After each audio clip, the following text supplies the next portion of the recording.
Hi friends, எல்லாருக்கும் வணக்கங்க. பகுதி 3ல் உங்களை சந்திக்கிறது எனக்கு ரொம்பவே சந்தோஷம். பௌர்ணமி போலவே அமாவாசை அன்று கிரிவலம் வரும் பழக்கமும் உள்ளது. இது நமக்கு பெரும் மன நிம்மதியையும் அண்ணாமலையாரின் பரிபூர்ண அருளையும் கொடுக்கும்.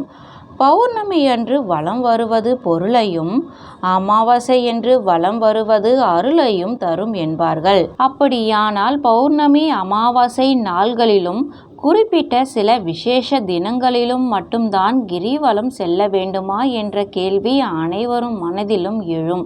அப்படி இல்லை. வருடத்தின் எல்லா நாட்களிலும் அண்ணாமலையை ஆனந்தமாக வலம் வரலாம். பாதை எப்போதும் திறந்தே இருக்கும். சபரிமலை போல் நடை அடைக்கிற வழக்கம் கிடையாது. ஆனால் விசேஷ நாட்களில், குறிப்பாக பௌர்ணமி மற்றும் தீப திருநாளின் போது ஊரே திருவிழா கோலம் கொண்டிருக்கும். ஆகவே கிரிவல பாதையில் நிறைய கடைகள் இருக்கும். மற்ற நாட்களில் இவை அதிகம் தென்படாது. நாள் சரி, நேரம், அதாவது எந்த நேரம் கிரிவலம் வருவதற்கு உகந்த நேரம் என்றால், கிரிவலம் வருவதற்கு மிகவும் உகந்த நேரம் விடியற்காலைதான். காலை 4:30 மணி முதல் 6 மணிக்குள்ளான வேலைக்கு பிரம்ம முகூர்த்தம் என்று பெயர். இந்த வேலைக்கு திதி, வார, நட்சத்திரம், யோக தோஷங்கள் கிடையாது. எப்போதுமே சுப வேலைதான்.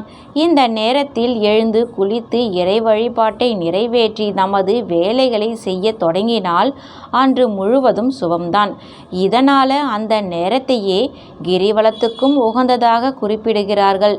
இதற்கேற்ப இன்றைக்கும் கிரிவல பாதையில் அதிகாலையிலேயே நிறைய மக்கள் நடமாட்டத்தை பார்க்கலாம். ஒருவேளை நம்மால் அதிகாலையில் நடக்க முடியாவிட்டால் பிரச்சனை இல்லை. எந்த வேளையிலும் நடக்கலாம். அதற்கேற்ற பலன்கள் நமக்கு கிடைக்கும். காலையில் கிரிவலம் நடந்தால் பாவம் கரையும். மதியம் நடந்தால் ஆசை நிறைவேறும். மாலை இரவு வேளைகளில் நடந்தால் எல்லா வளமும் கிடைக்கும் என்பார்கள். ஆனால் கோடை வேளையில் விடியற்காலையிலும் மாலை அல்லது இரவு நேரங்களில் நடப்பதுதான் நல்லது. காரணம், அப்போது வெயிலின் உக்கிரம் அதிகம் இருக்காது. நடப்பதும் சுலபம். எனவே ஆண்டு முழுவதுமே கிரிவலம் செல்வதற்கு ஏற்ற நேரங்கள் விடியற்காலை, மாலை, இரவுதான். வாரத்தின் ஒவ்வொரு நாளும் கிரிவலம் வந்தால் சில குறிப்பிட்ட பலன்கள் கிடைக்கும் என்று ஒரு நம்பிக்கை உள்ளது. ஞாயிற்றுக்கிழமை மலையை சுற்றினால் சிவபெருமானின் பூரண அருள் கிடைக்கும் என்றுதான். திங்கட்கிழமை சுற்றினால் நிறைய செல்வமும் உலகையே ஆளக்கூடிய வல்லமையும் கிடைக்குமாம். செவ்வாய்க்கிழமையில் கிரிவலம் வந்தால் வறுமை, கடன் நீங்கும். சேஷாத்திரி சுவாமிகள் திருவண்ணாமலையில் வாழ்ந்த காலத்தில் செவ்வாய்க்கிழமை வலம் வருவதை பெரிதும் வலியுறுத்தியிருக்காரு. புதனன்று வலம் வந்தால் கல்வி வளம் பெருகும். பள்ளி விடுமுறை காலங்களில் குழந்தைகளுடன் புதன்கிழமையில கிரிவலம் வரலாம். வியாழன்கிழமையன்று கிரிவலம் வழிபாடு, யோக, தியானம் போன்றவற்றில் ஈடுபாடு கொடுக்குமாம். வெள்ளியன்று மலையை வலம் வந்தால் விஷ்ணுவின் அருள் முழுமையாக கிடைக்கும். சனிக்கிழமை மலையை சுற்றினால் நவகிரகங்களை வழிபட்ட பலனும் நவகிரக தோஷ நிவர்த்தியும் கிடைக்கும். இதேபோல குழந்தை இல்லாத தம்பதிகள் தொடர்ந்து 48 நாட்கள் ஜோடியாக கிரிவலம் வந்தால் மக்கட்பேறு கிடைக்குமாம் என்று ஒரு நம்பிக்கை உள்ளது. கிரிவலம் வரும்போது அஷ்டலிங்கங்களை தரிசிக்கலாம் என்று ஏற்கனவே பதிவில் பார்த்திருக்கிறோம். இவை ஒவ்வொன்றுக்கும் 8 திசைகளின் காவல் தெய்வங்கள். வெவ்வேறு ராசியின் அதிபதிகள் அவரவர் நட்சத்திரம், ராசிக்கு உரிய லிங்கத்தை வழிபட்டால் நலம் உண்டாகும் என்பது நம்பிக்கை. என்னென்ன ராசி அப்படின்னு சொல்லி பார்க்கலாம். ரிஷபம், துலம் இவங்க இந்திரலிங்கமும், சிம்மம் அக்னி லிங்கமும், விருச்சிகம் யமலிங்கம், மேஷம் நிருதிலிங்கம், மகரம் கும்பம் வருணலிங்கம், கடகம் வாயுலிங்கம், தனுசு மீனம் குபேரலிங்கம், மிதுனம் கன்னி ஈசான்ய லிங்கம் என்று சொல்லப்படுது. அருள் வேண்டினாலும் பொருள் வேண்டினாலும் கிரிவலமே சிறந்த வழிபாடு. வெவ்வேறு பிரார்த்தனைகளோடு சில பௌர்ணமிகள் கிரிவலம் வருபவர்கள் உண்டு. ஏற்கனவே வேண்டிக்கொண்டு அது நிறைவேறியதும் கிரிவலம் வருபவர்களும் உண்டு. இவை எதுவும் இல்லாமல் நினைத்து கொண்டார் போல சட்டென்று கிரிவலம் கிளம்புபவர்களும் நிறைய பேர் உண்டு.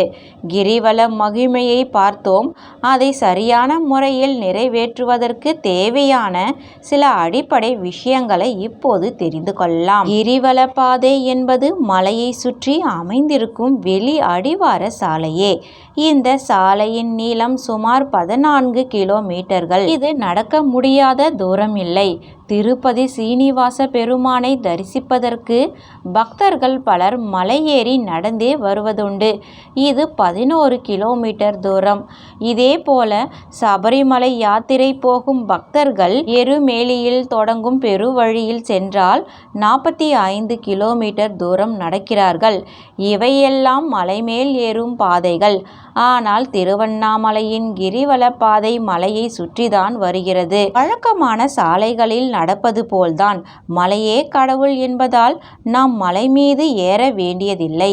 மனதில் பக்தியோடு 14 கிலோமீட்டர்கள் கிரிவலம் செல்வது சுலபமாக நடக்க முடியும் தூரம்தானே. இந்த உண்மையை உணர்ந்திருப்பதால் தான் இன்றைக்கும் பௌர்ணமி மற்றும் விசேஷ நாட்கள்ல சிறுவர் தொடங்கி முதியவர் வரை லட்சக்கணக்கான பக்தர்கள் கிரிவலம் வருகிறார்கள். இந்த மலையை சுற்றி அங்க பிரதட்சணம் செய்பவர்களும் உண்டு.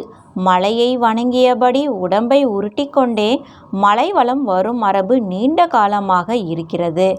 ஆரம்பத்தில் கிராமத்து மக்களின் வழக்கமாக மட்டும் இருந்த கிரிவலம் தற்போது எல்லாராலும் பின்பற்றப்படுகிற ஒன்றாக மாறியுள்ளது. லட்சக்கணக்கான பக்தர்கள் கூட்டு பிரார்த்தனை போல் ஒன்றாக மலையை சுற்றி வருகிறார்கள்.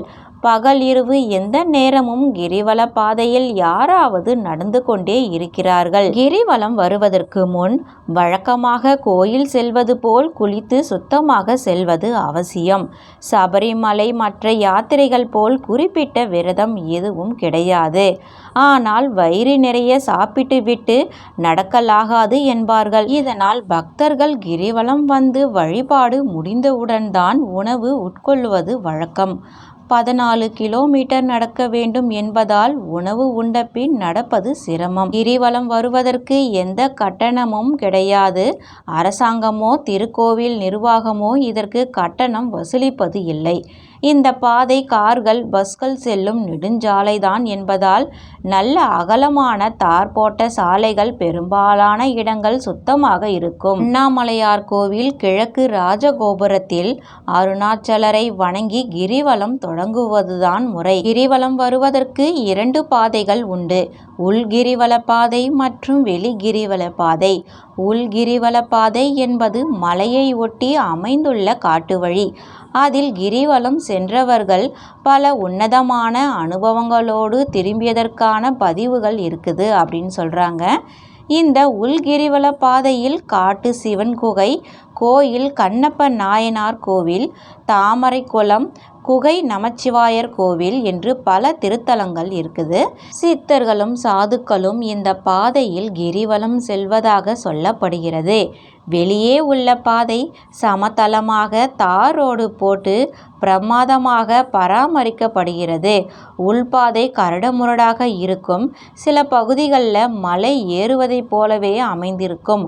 உள்கிரிவல பாதை வனத்துறையின் நிர்வாகத்தில் இருக்கிறது. இதில் நடந்து செல்கிறவர்கள் அந்த பகுதிகளில் வாழும் சாதுக்கள் தொடங்கி மிருகங்கள் வரை எல்லோருக்கும் தொந்தரவு என்பதாலும் காட்டு பகுதியில் குப்பை குளங்கள் சேர்ந்து தீப்பிடிக்கும் அபாயம் அதிகரித்ததாலும் கடந்த 2012ஆம் ஆண்டு ஜூலை மாதம் முதல் பொதுமக்கள் இந்த பாதையில் நடப்பது தடை செய்யப்பட்டுள்ளது அப்படின்னே சொல்லியிருக்காங்க. இந்த வீடியோ உங்களுக்கு பயனுள்ளதாக இருந்துச்சுன்னா மற்றவங்க கூட ஷேர் பண்ணுங்கள், லைக் பண்ணுங்கள், கமெண்ட்ஸ் இருந்தால் பண்ணுங்கள். அடுத்த ஒரு நல்ல வீடியோவுடன் நான் உங்களை சந்திக்கிறேன். நன்றி, வணக்கம்.